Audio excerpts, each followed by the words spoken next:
Hi guys, welcome back to the channel. Continuing our top 15 series, we've got something special lined up for you today.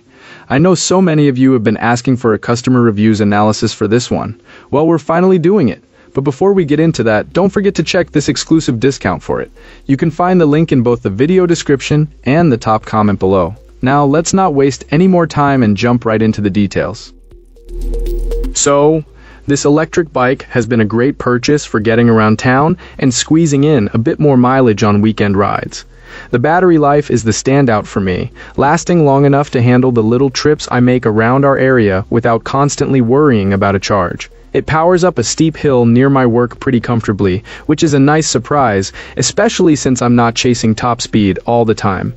On the other hand, I have to admit the brakes aren't the strongest point here.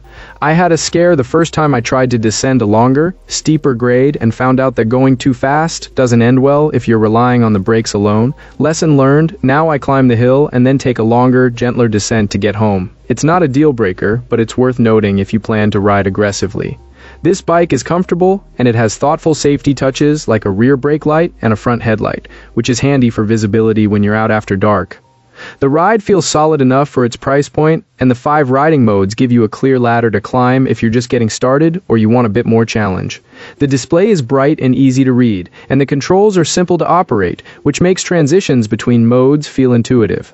I've found the bike's overall ride to be pretty forgiving, especially on rougher pavement, which suits my cruising style. One of the big surprises was how well the confidence and support from the company came through.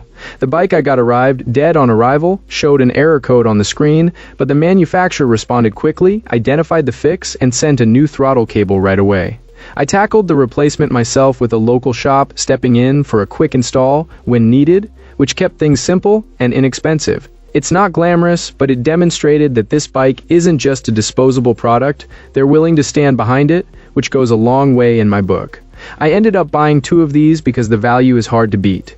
Packaging was solid, both bikes arrived without damage, and assembly took about 20 minutes per unit. For around $700 each, the combination of a Shimano drivetrain, a surprisingly capable display, and the overall feel of the bike was a pleasant surprise. The mechanical disc brakes and front suspension are decent for the price.